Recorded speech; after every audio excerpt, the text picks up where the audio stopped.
Hi, everyone, and welcome to episode 20 of Breaking Through, the Alina Obervian podcast. I am so honored today to sit down with Kevin Boehm. Kevin is the co-CEO and co-founder of Chicago-based Boka Restaurant Group. Alongside his partner, Rob Katz, the two have opened nearly 40 restaurants in the last 3 decades. In 2018, Kevin won the James Beard Award for Outstanding Restaurateur, and Boka Restaurant has been awarded 1 Michelin star for 13 consecutive years. It's no small feat for a guy from Springfield, Illinois, who dropped out of college to pursue his dream. Kevin recently finished his first book titled The Bottomless Cup, where he writes about his troubled childhood, dealing with depression, sobriety, and finally finding peace at the age of 54. Kevin, welcome to the show. Thank you. You just got off a plane. I did.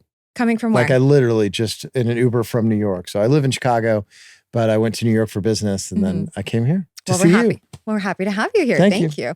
You were actually supposed to be my very first interview, but you had to cancel over the summer. My apologies. It's okay. All good. I think it's much better now. I was kind of green. It was my first. I wanted you to be seasoned. Right? Exactly. You felt that. Like she needs a few more episodes under her belt before. I'm a tough interviewer.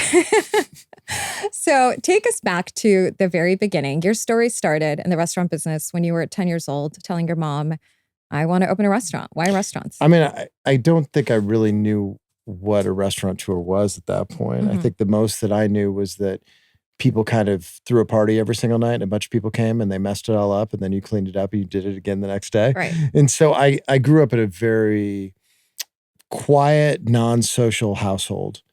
And my parents were very shy and to themselves, they never entertained.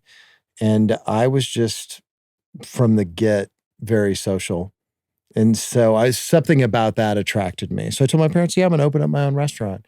But I didn't take that seriously till I got away to college. What happened when you were in college? Well, so when I was a freshman, it was 1989. So mind you, restaurants weren't as cool in 1989 as they are now. Right. Even as a checkered major. tablecloths and. Totally. And there wasn't the Celebrity Chef TV shows. There was, Galloping Gourmet and Julia Child. And it wasn't a thing to create a vibe with a restaurant. Now it's like if the vibe isn't there, it's not quite there. That's right. It wasn't sexy at that point. It definitely wasn't sexy to be majoring in culinary at that point. So I was pre-law, but I had no love, no passion for that. And I just was kind of going through the motions. And then, I started one day, just started thinking about it seriously.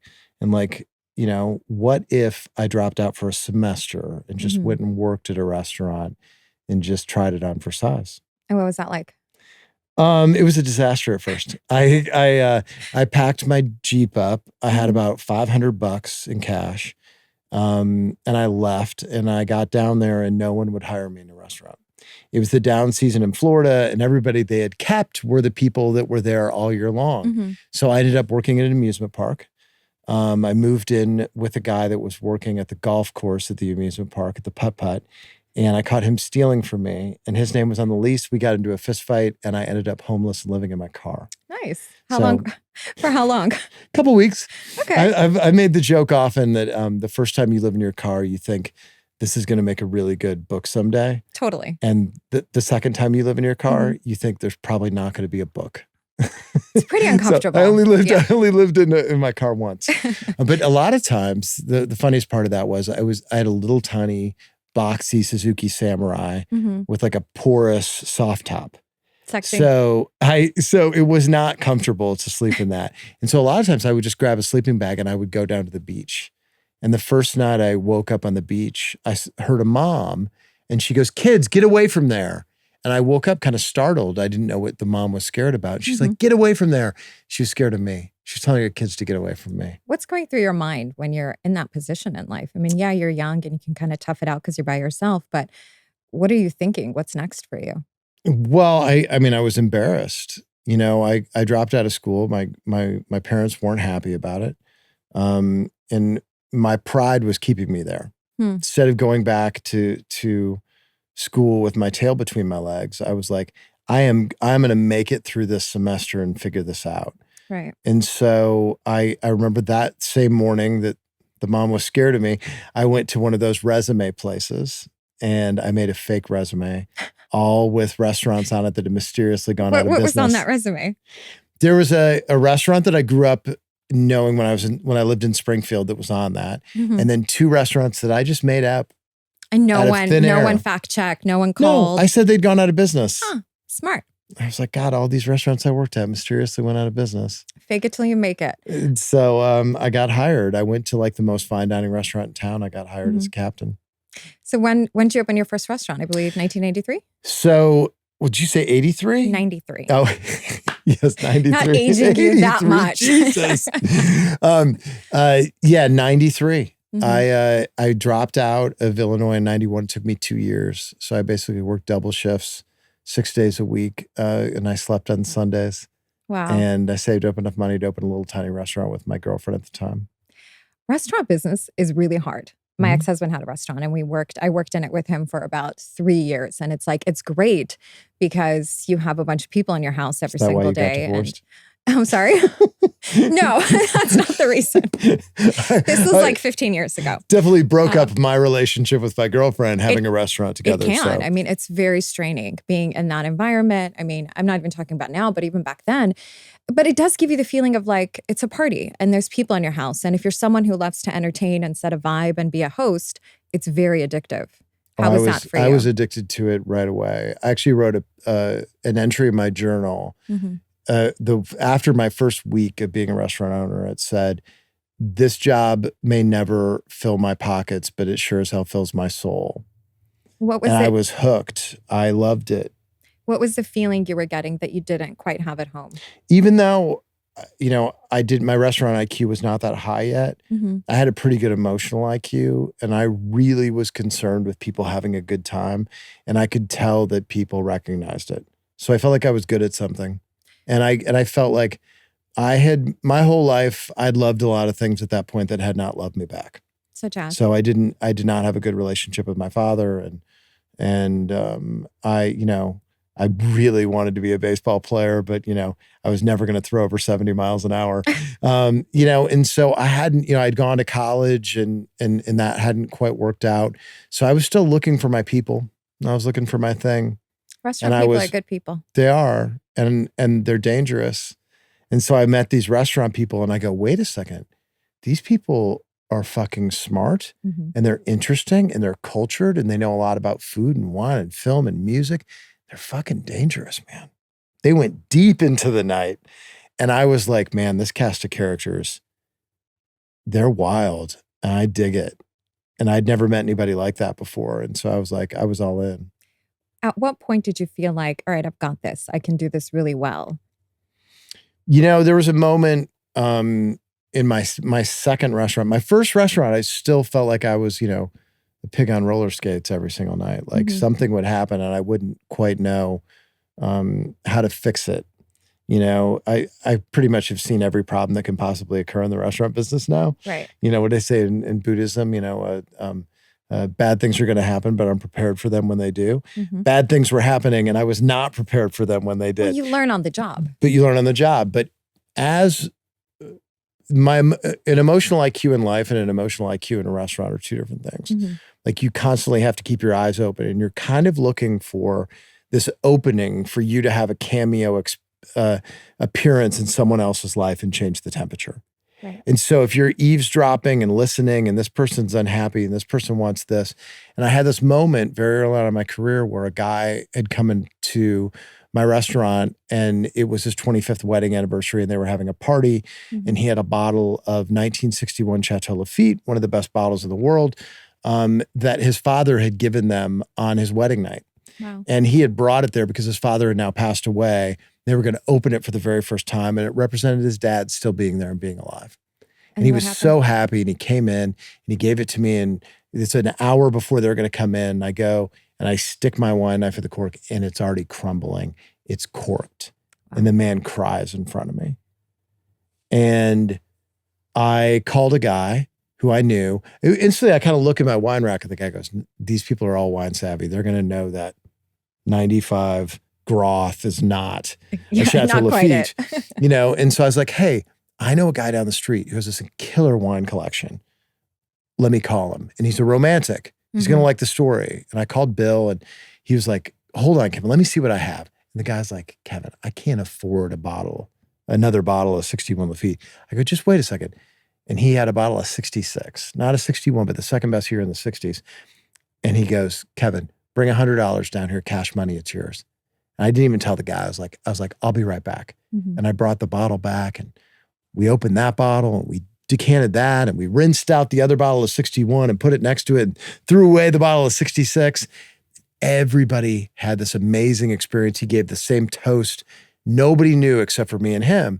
And at the end, after he gave the great toast, he poured me this like 2 ounces of the wine. He brought it over to me.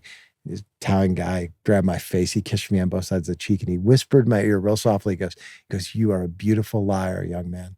Love that. And I was just like, yes. It was like I was a detective and I'd solved the case. It's also like you're part of their family for a moment. Yeah, for a moment. And I think you have to be, to some extent, a romantic to be in the restaurant business because you are creating an ambiance, you're creating a moment for people. And you're a part of that for a second. But what happens when the lights turn on, the party's over? What was it like for you? I mistook manic moments in my life for happy moments. What kind of manic moments? Well, like opening up a restaurant. Right, it's very exciting. It was exciting, but it wasn't, most people think that happiness is directly connected to like pleasure, right?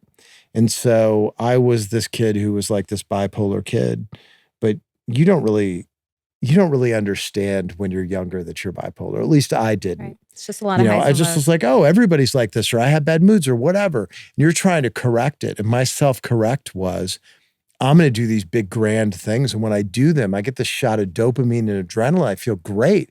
All I need to do is piece together 1,000 of those the rest of my life. So part of it was the opening rush. And then it was that rush you would get when it was busy, when it would be Friday or Saturday night, and it would be midnight and it'd be too deep in my bar. And I'd jam Tom Petty, Mary Jane's Last Dance on the one of my favorite songs. on the stereo. And the whole place would kind of bounce a little bit. And I'd be bartending as fast as I can. I go, this is happiness. That's what I thought. But then everybody would leave and I would be alone in the silence and I would crash.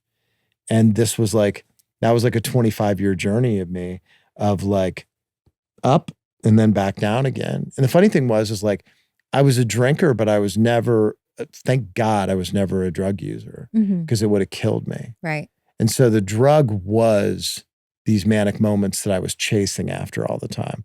I was constantly sprinting over moments where I would get this dopamine crush. In a way, I feel like that type of energy can fuel you to do the next thing and then the next thing and the next thing. I mean, you've opened 40 restaurants, but if you don't have the vessel, I think, to hold it or that inner peace, you're going to short circuit. Yep. When did you realize I'm short-circuiting? When did I short circuit? Yeah. I think I was like, kind of short circuiting all the time, but I really started to crash about 2016 because I wasn't getting the high anymore. I was like a Where were you in your career at that point? I probably had, I don't know, 18 or 20 restaurants open at that point. And I was just looking at my life and I was just like, I'm fucking miserable. What were you unhappy about? Well, I don't think it was like a conscious thing where I could point to anything. It was just, here's a guy who had a traumatic childhood, and, had something happen to me at 18 that was really traumatic. And I had never gotten therapy. And I was drinking too much. And I woke up every single day miserably sad and anxious every single day. Wow. What happened to you at 18, if you don't mind sharing that? I'm not gonna say. I have a book coming out and I know I pre-ordered your book, The Bottomless Cup. Yes. But let's talk about it in the book. I'll only say this. Okay. I'll say one line from the book. In the summer of 1989, halfway through a Western omelet and a cup of coffee, I found out that I wasn't really Kevin Boehm. Yeah. Well, you don't have to go too deep into that because I want everyone to actually read your book, and I pre-ordered it. It's The Bottomless Cup. What does that title mean to you?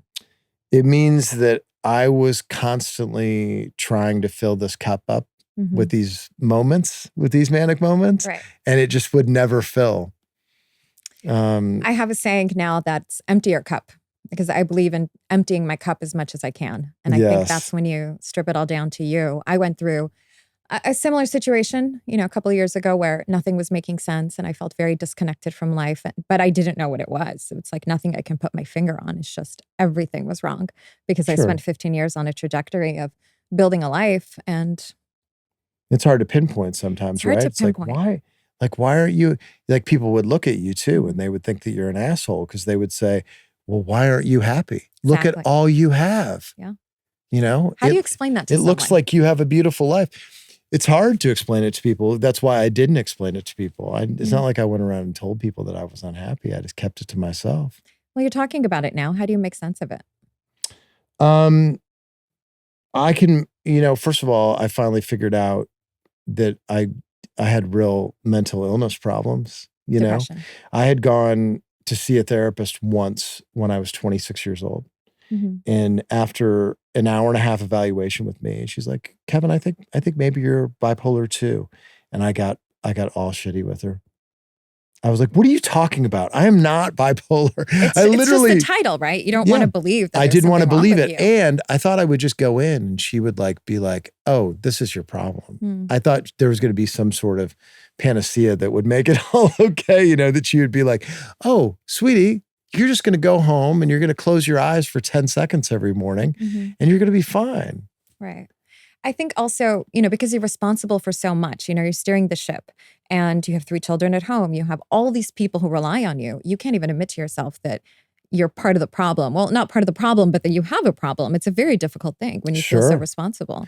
I did a lot of, I did a lot of healing in a short amount of time recently, probably starting in 2022. I went to the Hoffman Institute. And I want to know about that. And I did ayahuasca, and I was doing therapy 5 days a week. And one of the biggest things I learned out of all of that was at Hoffman they talk about your inner narrator a lot. And my whole life I had this narrator that I would wake up every morning that was putting a tremendous amount of pressure on me, and it was pressure to work out. It was pressure to be a better restaurateur. It was pressure to be a better father and husband. And, so you hear these voices all the time coming at you and it doesn't seem like an ally. It seems like somebody who's almost against you. And Hoffman breaks that down, that it's not one voice. It's 4 voices. It's your intellect, it's your body, it's your emotional child, and it's your spiritual self. And you picture those 4 people as real people. So the intellect is me in my suit, and the body is me in my workout gear, and the emotional child's me, that school picture of me when I was 12 years old. And my spiritual self is kind of like me as a god, coming through my hair and fingers and all that sort of stuff. And if you picture them in a huddle and you wake up in the morning and you're feeling anxious, you roll through the 4 of them. It's actually on my necklace. And you give each other grace, and you might be like, God, Kevin, go to the gym, man. You've been holding us up at Intellect's you've been holding us up for 3 weeks, man. You've been working your tail off. Go to the gym.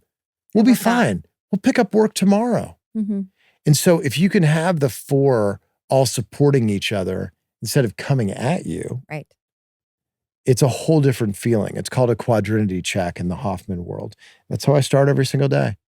Some days I'm not anxious anymore, which is fucking beautiful.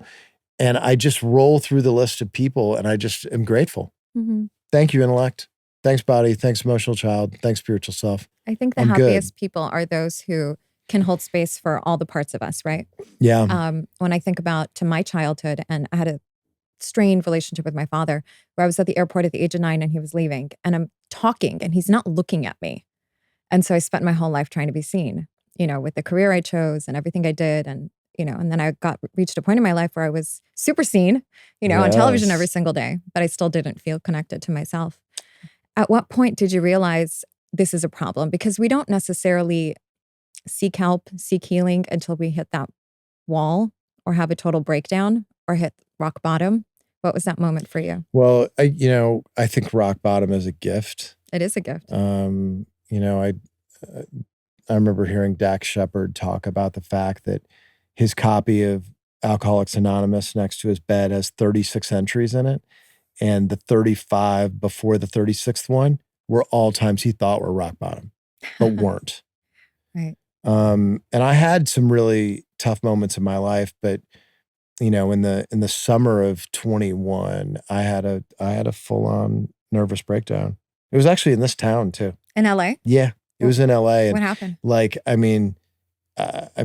probably no cinematic fade in that's like lonelier than like waking up in an apartment alone on the Sunset Strip. And that's exactly what happened. It was like somebody was writing it. It was like a bad movie from the 50s or something. I was having the laws of diminishing returns with, getting any enjoyment from my work career. My mom had passed away in 2020, who was one of the most important people in my life. My marriage was falling apart. And my depression had never been worse. And I came to Los Angeles, and I was having a fight with a new landlord here in town. It was, we were building a restaurant during the pandemic and still paying full rent. And, I was barely holding up my two companies, and just felt like the whole world was crashing down on me every single day. And nowhere to turn to. And I had just come to LA and just had way too many drinks sitting at a hotel bar one night, and just woke up and was at the lowest point of my life. What message did you sort of receive in that time? That I couldn't just rationalize this behavior anymore as a bad night. Yeah. Something's got to change. It was like, this is dangerous and you're going to die. And you've got to make massive sweeping changes, not just one change. Are you sober now? I am. You are. What's that like? That's good. Yeah. Yeah. Is it difficult to be in a restaurant business and be sober? No. And I'm really lucky because I can have a glass of wine and not want to drink 17 of them. Mm-hmm. My issue is like, I was like this kind of disciplined alcoholic. I would say like, if you talk to anybody in my life, nobody would have said, oh, well, Kevin's not an alcoholic. He's actually really disciplined. Like, he only says he only drinks on Saturdays. And I would be like, didn't drink 6 days a week. Then I get to Saturday night, I would drink 15 drinks. And the problem is the 4 days after I drank, I felt like I wanted to kill myself. And so I remember talking to Andrew Zimmern, chef and TV personality, a good friend of mine. And I was he's been sober for like 3 decades. And I was trying to tell him my situation. I was like, so Andrew, man, I'm not an alcoholic, but like, but I feel like death for 4 days after I drink. You go, well, how long has that been going on? I was like, I don't know, like 10 years. He goes, Kevin, gee, you can call it whatever you want to, brother. That's a problem. You got a problem. Yeah. And so on one side, it's me knowing I had a problem. And in my whole life, I was very good at that kind of thing. I would take an extreme stance on anything. Oh, what? I put on 10 pounds? Intermittent fasting. I only eat 6 hours a day. I was just like, fine, I just won't drink anymore. You're a results-driven person. I am. But on the other side of it, I was worried that if I didn't drink, that I would never have fun again. I don't think that's true. It's not true. Right. I found out that I'm happier right now than I've ever been in my entire life. Because I think you've tapped into that. And I've never drank less. The last time I drank this little was probably 13 years old. Oh my gosh. I went a year and a half after that and didn't drink at all. Didn't have a single drink. And then I figured out, Andrew said, figure out if you're that guy that can have one drink or can't have any. He can't have any. Right. But for me, I found out, if I'm in a non-adrenalized situation, if I'm with my children in Mexico, I can have one glass of wine. Whatever works for you. That works for me. Yeah. I pretty much have to stay away from tequila for the rest of my life. But I just started drinking tequila. But I can have one glass of wine and I'm fine. I definitely drink less after my divorce. And I drank more in my marriage just because it was my only way to kind of numb myself a little bit. And I was like the 2 martini queen, like 2, maybe 3. The third one was a problem already. And again, I was very, I wouldn't say strategic, disciplined. I'm just a disciplined person, period. Yeah. So it's almost like you need that little bit of badness to put yourself into that numbed state, where you don't have to think about it. But the crazy thing is, once you stop, then you're alone with your thoughts. You're alone with everything. And what was that like for you to Well, finally not everybody wants you to quit. There was a moment when I went the year and a half without drinking, and the first night that I had drinks after that year and a half, because we had something big in business, and we celebrated, and I decided to go by one of my friends' birthday parties that was that night. She walked in and she's like, "Are you drinking?" And she handed me a drink, and I grabbed it, and she's like, "Yes." And she put her hands on my face and she goes, "I love drunk Kevin." And it was this really big moment for me because I said back to her, I go, "Yeah," I said, everybody loves drunk Kevin except for drunk Kevin. Right. Like I was a lot of fun. Because you're waking up with drunk Kevin in the morning. And so you do have to remove yourself from certain situations and certain people. And so it was a whole new life for me. But the quiet was good. I'd never had the quiet. I was scared of the quiet. The quiet was what I grew up in and my sad little blue house that I grew up in. So I was like, okay, what does this new life look like? And what I found out, especially in writing the book, was, oh man, pretty good at romancing myself.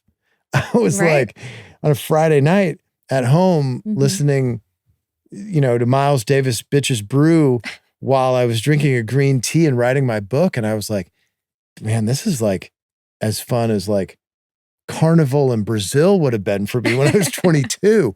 I was like, this is a gas.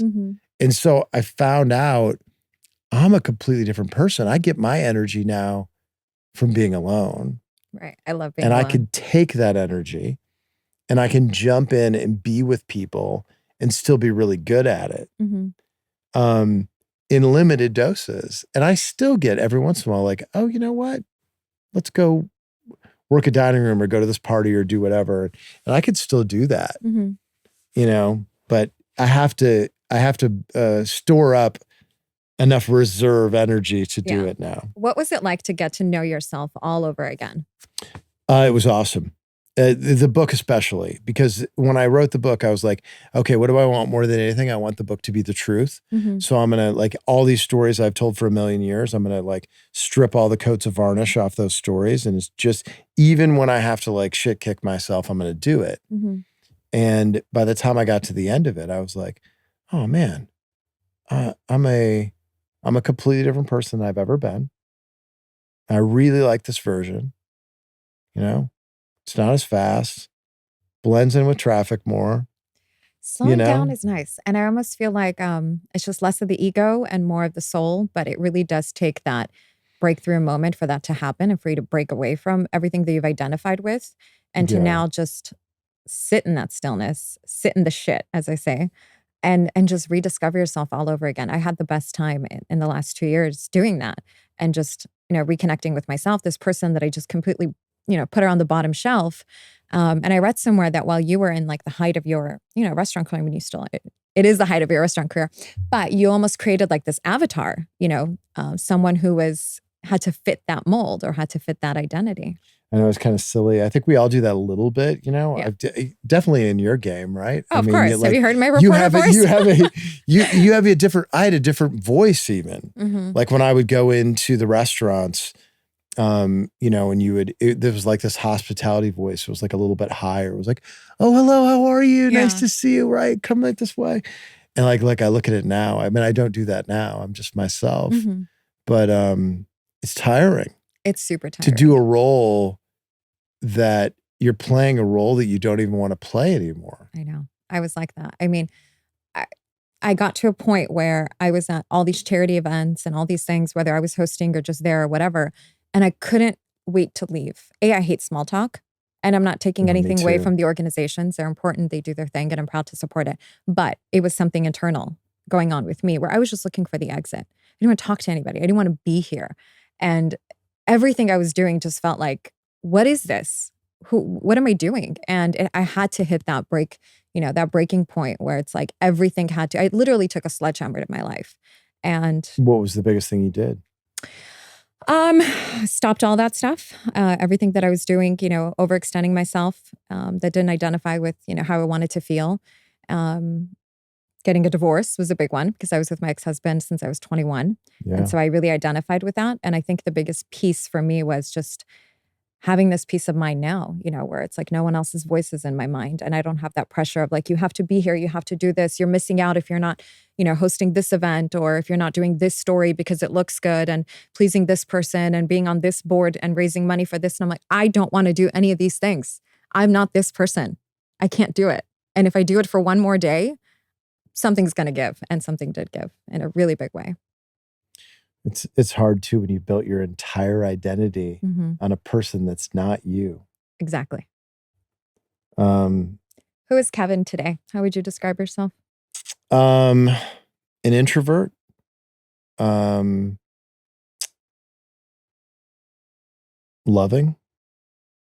A good friend. Prioritizes wellness and health. Loves quiet moments. And it can still be very good at diving into loud moments if he has to. Yeah, you need a little bit of it, I think, to keep your edge. So a creative. And for the first time ever in my life, somebody who really enjoys being at home. Yeah. I hated being at home my whole life. And I just like, my new place, everything inside that place was curated by me and means something. So it doesn't matter if it's a piece of art or everything that sits on my desk. I've kind of taken my time with that place. And so it feels like me, like you inside. Yeah. And it's bespoke. How do you start your day versus how do you end your day? So for the last several years, I've started my day writing. Writing. It sounds like writing was really therapeutic for you. Oh, it was the best. How long did it take you to write your book? 4 years. Wow. How do you think people will respond to it? Because you're very vulnerable in the book. Yes, I don't know. Isn't it liberating though when you get to a point where it's like I could just speak my truth and it's going to land however it lands? It's a bit of a Trojan horse because I think most people look at it and they're like, oh, let's read about Kevin's rags to riches story, but that's not the story. Right. There's basically 3 stories in the book. And one of them is the building of all these restaurants and what happened. But it's the why and it's the aftermath. And it's all mixed together and it's messy. It's a messy book. I love the last line in your book. I haven't read it yet because it's on pre-order, but I did hear you talk about this. It says, everyone was responsible, but no one was to blame. Yes. I love that. How do you explain that? It's a line I actually heard at Hoffman and I was just like, oh my God, that's the line of my life. And we have a tendency in life when things don't go well to assess blame. And so, but everybody's got to take a little bit of responsibility, right? And it's not about blame. It's about tracing what happened and forgiving it. Forgiving and then resetting yourself so those things don't affect you the rest of your life. And so I had a lot of bad patterns that I had to shed when I went to Hoffman. And that's really what Hoffman's about, is like, okay, let's figure out all the bad patterns that you build in your life. And then they have this kind of dossier on you. And let's try to set new neural pathways and break you of all these things. And so it's this like huge spoonful of self-awareness. You really got to take a good look, hard look at yourself. It's really hard for people. I'm dying to go. Like, so I had read a headline in Page 6 and it was something like, Justin Bieber leaves Hoffman after 2 days. Sites couldn't take it. Said it was too difficult. And I had read, and there's, and I'm not picking on Justin. I think a lot of people leave because it's too difficult. And I was like, yeah, How long whatever. is the program? It's a week. No electronics. No phones, nothing. No phones, 7 a.m. to 10 p.m. every single day. So 15-hour days with 25 people. Is it something you do more than once? No, you only do it once. So when I was leaving, my daughter Lola, as the elevator doors were closing, she goes, Dad, be better than the Biebs. And so I got to day 3 and I was like, I was ready to get out of there. I totally understood why he would leave. There was someone in my group that really that we had to like sit and convince to stay. It's just hard. It's, you really look at everything in your life, not just you, but your parents' effect on you. And you have a lot of really uncomfortable conversations and, those first 3 days, I felt terrible. But At then, what point did you feel like, this is actually working? But then something happens and it's beautiful. Okay. And so I had some of the hardest days of my life there, and I had some of the best days of my life there. What was the best day? There's a day that's just a lot of fun when you're there. And there's a lot of camaraderie with the people that you're with. How'd you feel about ayahuasca? Very different experience. Well, ayahuasca is not for the meek. It is. Yeah. That's just, the good comes later. Mm-hmm. Ayahuasca is, it just rips you open. 10 years. It's 10 years of therapy in 10 hours. And that 10 hours is, it's a nightmare, man. Again, you're just purging everything out. Yeah. If you think about it, like, it connects directly to your subconscious, and anything that you've stored in there, shame, trauma, guilt, immediately comes out and is in the forefront, and you just sit in it. And so, and you're basically like time traveling while you're there, and you're in all these moments and you forget you're in a room. You think you're in that moment, and it brings you back. And for a second, you like know you're back in the room again. And then it takes you somewhere else that you don't want to be. Wow. And I remember saying to the shaman, I can't do this anymore. Please make it stop. And he goes, Kevin, you came here to sit in the sadness. Go back and sit in the sadness. Gave me a hug and sent me back. But this was like, I was doing all this in a short amount of time. It was ayahuasca first, then it was the therapy 5 days a week, and then it was Hoffman. And, and then, after all those terrible things, my ex and I split up. And that was one of those moments where you're kind of like, okay, so my life is shit, and you're going to tell me that I got to go 50 steps backwards to go 100 steps forward. It's usually how it is. Yeah. And so that's why most people don't change, because change is hard. It's comfortable. So you're like, God, it's not great, but I can't go worse. And so it was really hard on my children, and hard on her, and hard on me. How long were you married? We were married for 16 years. Oh, same as me. 17 years? Yeah. It's hard. 17 years. To now be in this space where you're totally vulnerable and without like your sidekick that you've had for such a long time. Yeah. I've never done ayahuasca, but I've done something else. I'm not going to say what it is, but I've done it twice. And it's considered stronger than ayahuasca. I know what it is. You know what it is. I've told you. And it's profound. I have friends that have done it, and I'm dying to do it. I'll hook you up. Okay. I highly recommend it. The second time was so beautiful because you see the purest part of You want to do it after this? Huh? Let's go. Casually. It's 20 minutes, so it's not 10 hours. I know. And each time it's different because you don't know what your soul needs to see, Yeah. but the medicine knows. And it's very specific to what you need to heal because, I did it 1 year apart. And so in that 1 year, I did a lot of healing that I needed to do and certain things I needed to address. The second time around, I wasn't trying to do it. I took a friend, but I ultimately ended up doing it myself. And I had no idea that I needed to see certain things. And you see it. You don't see it. It's not a visual experience. It's just the feeling just overcomes you and you experience the death of the ego and you make peace with death. I hear that you probably shouldn't do it while you have some sort of ambitious project going on because you don't feel very ambitious coming out of it. No, you true? feel yourself for the first 2-3 days while you're, kind of coming back. Yeah. You're probably not supposed to be working or doing anything, you want to really get all the downloads and just kind of like sit in that, in those feelings, which you should. But while my latest experience, you feel yourself dying. So you feel yourself dying. You think in this moment, that's it. I'm just ODing. I'm dying right now. But you don't. What happens is that you feel the death of the ego. And in that moment, it's almost instantaneous. You see your soul for what it is and you reach enlightenment. You understand your purpose and you hold space for all the bad stuff, but all the really good stuff. And I think that's just life in general. Yes. But you have the capacity to hold both and you just come out of it thinking, there's going to be suffering. I'm okay with that because I have me, I have this beautiful soul, and you see your soul in the best way. And for me, that was like the most empowering feeling, but the softest feeling. And I came out of it thinking, I just want to live in this feeling forever. How do I do that?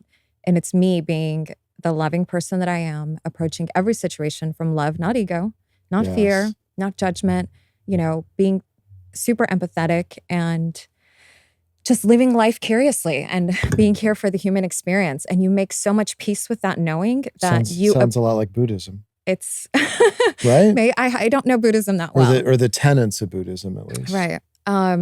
It's just the most amazing feeling, and I think you're supposed to experience it when you're going through what we've gone through in the last few years, because it just all kind of makes sense, like why I had to go through that to get to here. Yeah. And so you look forward now in a different way.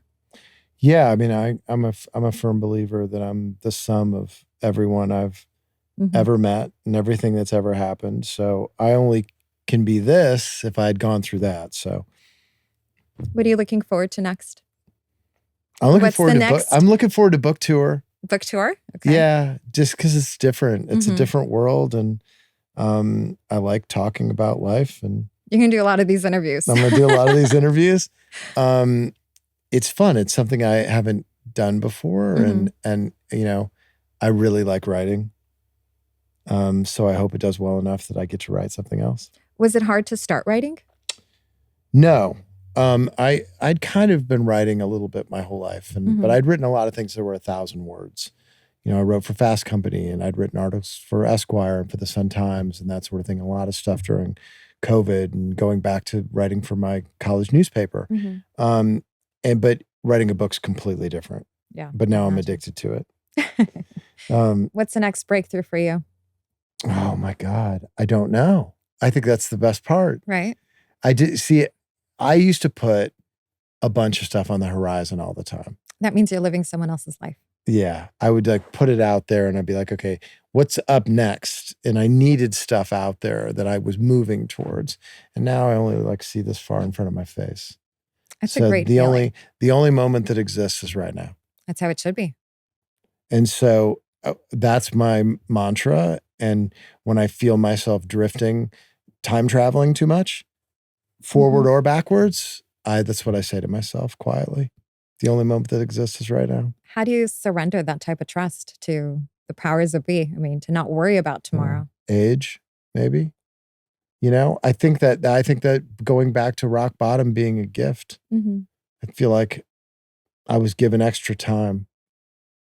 And so, I mean, I'm 54. I've lived a very interesting life. I'm so happy that I have all the wisdom from all of the mistakes that I made. Yeah. I think that people aren't good enough detectives in their own lives.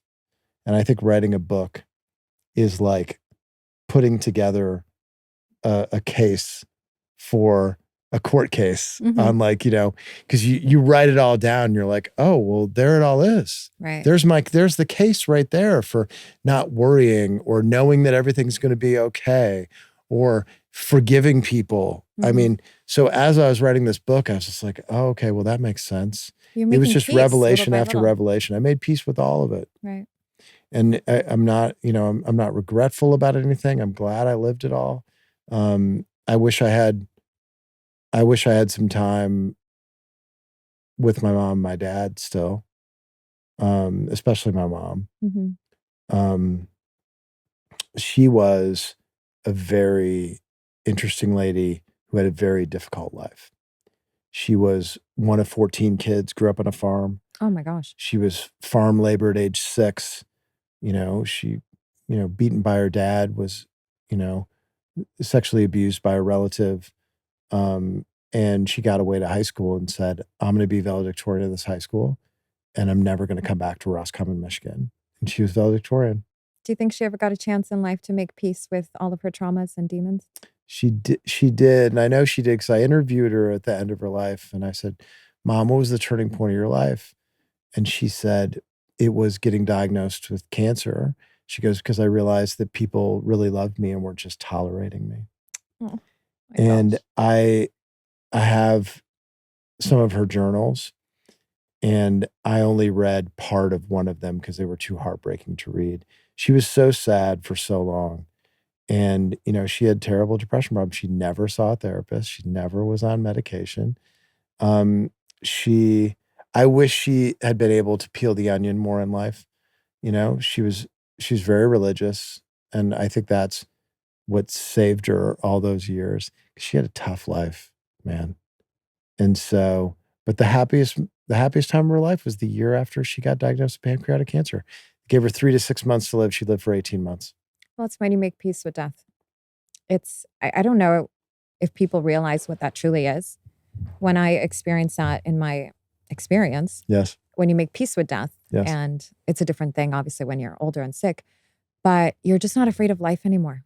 So you're not afraid of the judgment, and you embrace the love without thinking, do they want something? Is there a condition tied to it? You just don't, because you understand there's nothing on this planet to be afraid of, or in this world, or in this lifetime, because death is beautiful, and it can be. Because something else after that energy that we just are, it's like, it never goes away.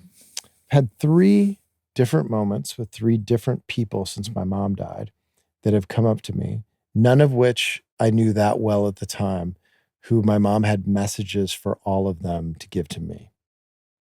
Can you share one message? I'll share all 3. Okay. First one was the person I know the best, who was our doctor of Chinese medicine at Beyond, which is a private wellness club that I own in Chicago. Mm-hmm.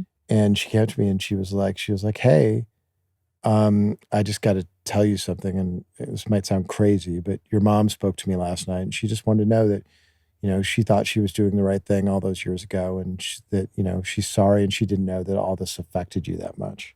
She goes, I don't know what all that means, and then some people are channels. Yeah. And then my ex, actually, after we split up, went to go see a medium, and it was at a group of people.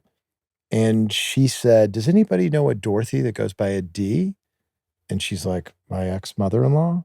And she goes, yeah. She goes, yeah, would you tell Kevin for her that to quit working so hard, and that he's enough, and she's really sorry. She's really sorry that all this affected him as much as it did. And wow. And then recently I did a podcast, and the producer of the podcast sent me a text afterwards and said, this is going to sound crazy, but I channeled your mother last night.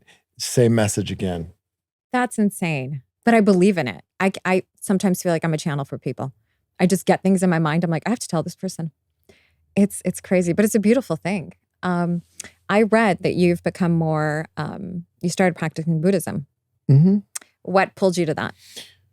Honestly, the documentary, The Zen Diaries of Gary Shandling. Okay. Gotta watch that. I highly recommend it. Gary Shandling, the comedian, was a person who suffered from depression and anxiety his whole life. And he had trauma very early in his life. His brother died of cystic fibrosis. And his parents, thinking they were doing the right thing, had sent him away to camp, because when his brother got really ill, and when he came back, his brother had died. Never got to say goodbye to him. And he left all his diaries to Judd Apatow when he passed. And Judd made this great documentary, and a lot of the documentary is the actual words of Gary in his journals. And he talked a lot about Buddhism, and a lot of the things that he said in there just like instantly affected me.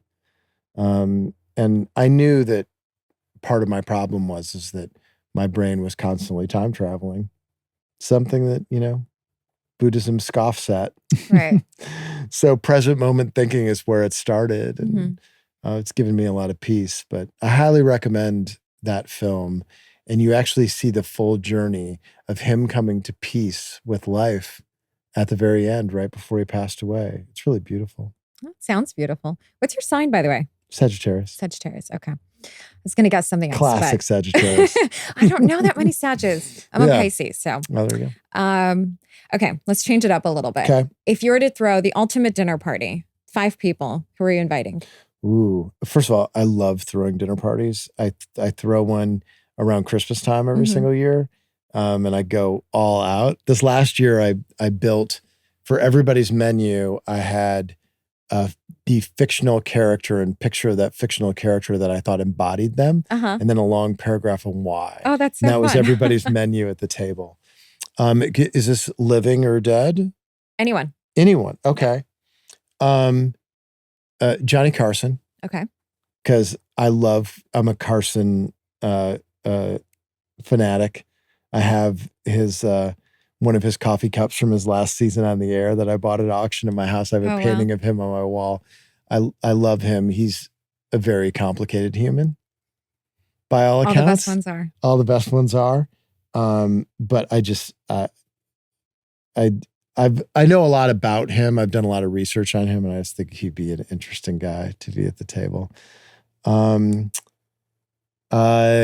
Man, which musician do I choose? I'm a huge music fan. Mm-hmm. So, I mean, it would be like Joni Mitchell or McCartney or Tom Waits or one of them. I got to pick one. Let's just go with, the theme is going to be music. Let's just go with McCartney. So we got McCartney and Carson. I'm having Dolly Parton and Cher for sure. Oh, they're amazing. Yeah. That's fascinating. I love stand-up comedy as an art. And so let's throw George Carlin in there. Are you funny? Do you consider yourself funny? Yeah, I do. Okay. That's a funny question, actually. Do you consider yourself funny? You think you're funny? Yeah. I crack myself up sometimes. I love to laugh. From People time to never time. believe that about me, but I'm the biggest, goofiest very goofy, but people never guess that. I had, I've had a few moments with Obama over the years. Really? He's from Chicago. He's from Chicago. He used to go into my restaurant that I owned in Springfield, Illinois. He actually, while he was president, dined at one of our restaurants and, walked in. Speaking of funny, he walked in and was like, "Kevin, the restaurant business is a tough business. You seem to have navigated it well. Congratulations."